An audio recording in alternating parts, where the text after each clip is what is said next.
Hello everyone, welcome back to organise learning channel. अगर आप मेरे चैनल पर नए हैं तो चैनल को सब्सक्राइब करें, वीडियो को एंड तक ज़रूर देखें और अगर आपको वीडियो अच्छी लगे तो वीडियो को लाइक शेयर और कमेंट करें। तो आज की इस वीडियो में हम डिस्कस करने वाले हैं जो क्लास 10 के लिए डीओई दिल्ली की तरफ से सोशल साइंस का एनुअल टर्म का प्रैक्टिस पेपर दिया गया है। तो उसके बाद सेक्शन सी हम डिस्कस करेंगे और सेक्शन बी तक जो है हम डिस्कस कर चुके हैं। तो ये वीडियोस आप मेरे चैनल पर देख सकते हैं। तो सेक्शन सी में क्या है, शॉर्ट आंसर टाइप क्वेश्चंस हैं।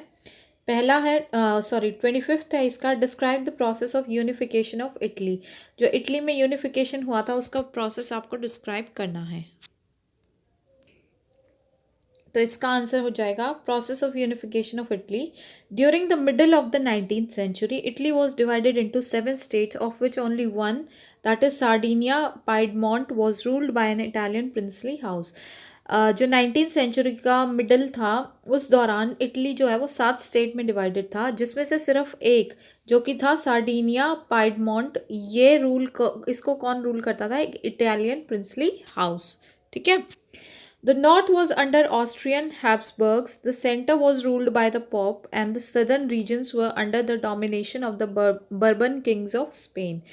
जो नॉर्थ पार्ट था इटली का वो था ऑस्ट्रियन हैब्सबर्ग्स के अंडर, जो सेंटर पार्ट था वो पॉप के अंडर था, जो साउथ रीजन था वो जो बर्बन किंग्स थे स्पेन के, उनके डोमिनेशन में था। The unification of Italy started with the secret societies formed by Giuseppe Mazzini like the Young Italy and the Young Europe. तो जो ये यूनिफिकेशन था इटली का, ये कैसे स्टार्ट हुआ? कुछ सीक्रेट सोसाइटीज़ बनाई गई जियोस्पी मैजिनी द्वारा, जैसे कि यंग इटली और young Europe. Chief Minister Cavour led the movement to unify the regions through a tactful diplomatic alliance with France, and Sardinia Piedmont succeeded in defeating the Austrian forces in 1859. तो जो ये chief minister थे इसके केवोर, उन्होंने इस movement को lead किया, जो भी जितने भी रीजन्स बटे हुए थे उनको एक करने के लिए। अब उन्होंने एक डिप्लोमेटिक अलायंस जो है वो की, किसके साथ? फ्रांस के साथ। और सार्डिनिया पिडमोंट जो है वो सक्सीड हुआ, जो ऑस्ट्रियन फोर्सेस थी उनको हराने में 1859 में। Garibaldi with his armed volunteers called Red Shirts defeated the Bourbon kings of Spain, freeing the kingdom of two Sicilias।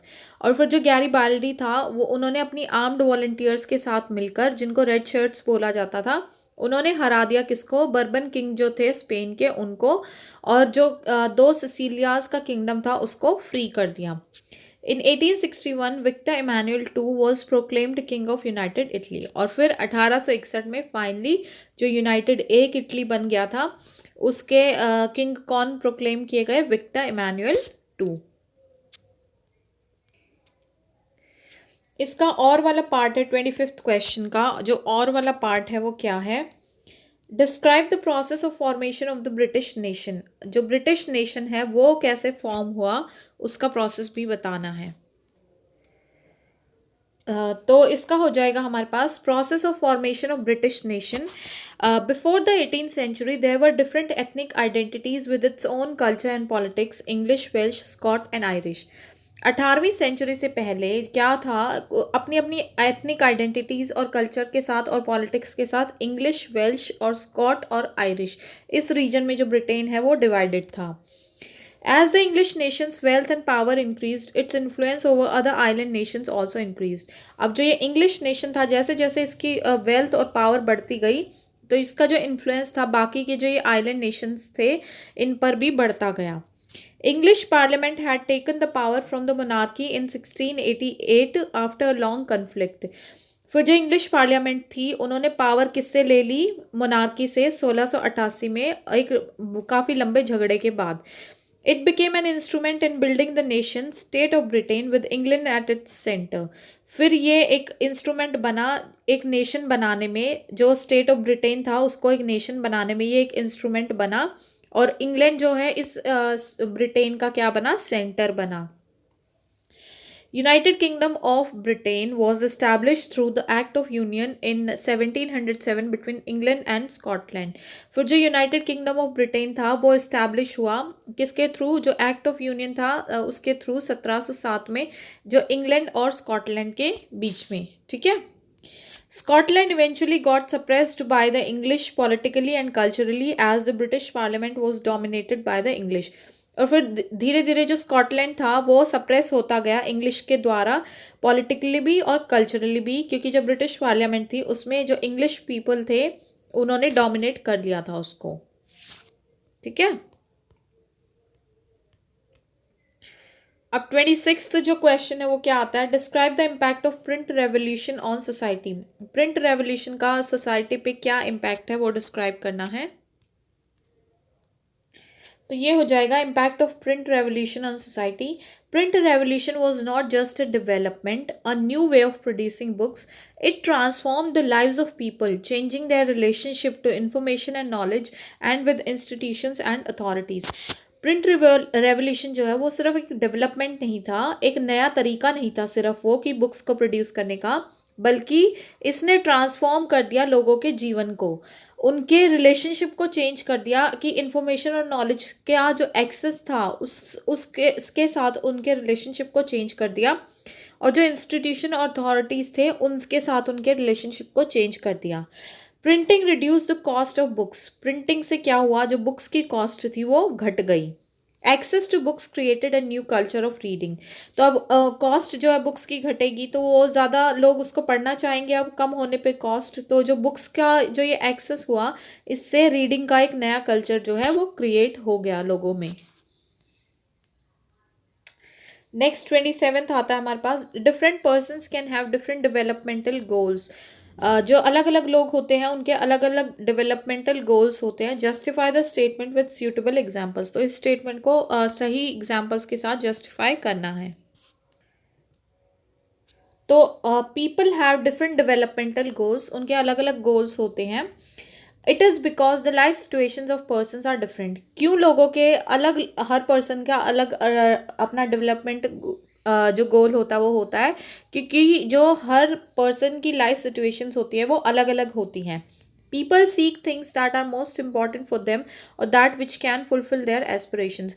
लोग उन्हीं चीज़ों को ज़्यादा सीख करते हैं, ज़्यादा देखते हैं या ज़्यादा करते हैं अपनी लाइफ में जो कि उनके लिए ज़्यादा इंपॉर्टेंट होती है या फिर जो उनकी एस्पिरेशंस को फुलफिल करने में मदद करती हैं।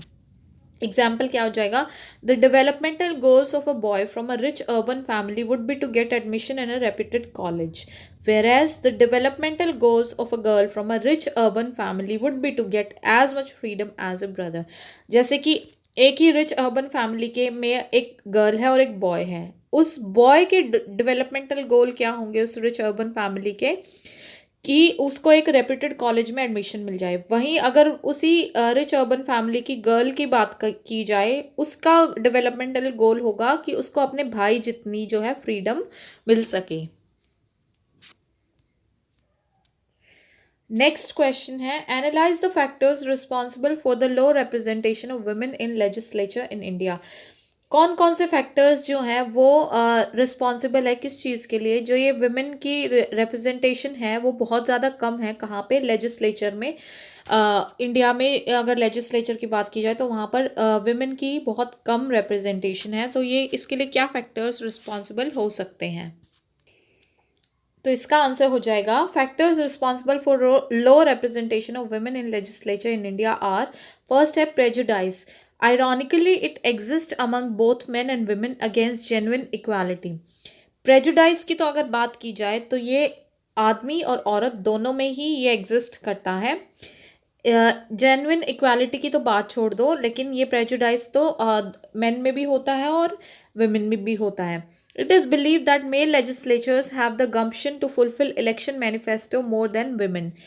ये प्रेजुडाइज की अगर बात की जाए तो यही बिलीव किया जाता है कि जो मेल लेजिस्लेटर्स होते हैं वो अपना इलेक्शन मैनिफेस्टो जो होता है उनके चांसेस ज़्यादा होते हैं या वो उसको फुलफिल ज़्यादा करते हैं एज़ कंपेयर टू वुमेन। तो जो ये प्रेजुडाइज है ये औरतों के कंपैरेटिवली आदमियों को ज़्यादा मिला हुआ है, और ये सिर्फ आदमी ही नहीं सोचते इस बारे में, औरतें भी यही सोचती है कि प्रेजुडाइज तो उन्हीं का ही ज़्यादा है। ठीक है। About half the world's population feel men make better political leaders as per UNDP Gender Social Norms Index। अगर वर्ल्ड की आधी पॉपुलेशन की बात की जाए तो ये फील किया जाता है कि जो आदमी होते हैं वो ज़्यादा अच्छे पॉलिटिकल लीडर बन सकते हैं। ये एक रिपोर्ट आई है यूएनडीपी की जेंडर सोशल नॉर्म्स इंडेक्स, उसके अकॉर्डिंगली, ठीक है। Another major factor is familial support to pursue political career for women।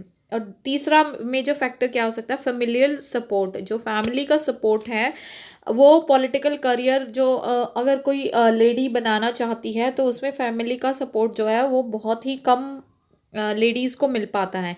In India it is most often those women who have a political background that enter into electoral arena. India में तो अगर बात की जाए तो शायद ही सिर्फ वही विमेन जो हैं पॉलिटिक्स में हैं या लेजिस्लेशन में हैं जिनका एक पॉलिटिकल बैकग्राउंड ऑलरेडी है, वही उस एरेना में जो है एंटर कर पाती हैं, ठीक है। नेक्स्ट क्वेश्चन है, there is vast potential of development of tourism in India. जो इंडिया में टूरिज्म के डेवलपमेंट की बात की जाए तो बहुत ज़्यादा पोटेंशियल है इंडिया में, टूरिज्म बहुत डेवलप हो सकता है। एनालाइज द स्टेटमेंट, इस स्टेटमेंट को एनालाइज करना है। तो इसका आंसर हो जाएगा there is vast potential of development of tourism in India. क्यों? क्योंकि tourism promotes national integration, provide support to local handicrafts and cultural pursuits. Tourism क्या करता है, नेशनल इंटीग्रेशन को प्रमोट करता है और जो लोकल हैंडीक्राफ्ट्स और कल्चरल परस्यूट्स हैं उनको सपोर्ट करता है, ठीक है। It also helps in the development of international understanding about our culture and heritage. Tourism की मदद से ही जो हमारे कल्चर हेरिटेज की अंडरस्टैंडिंग है वो इंटरनेशनल लेवल पर हो पाती है, डेवलप हो पाती है।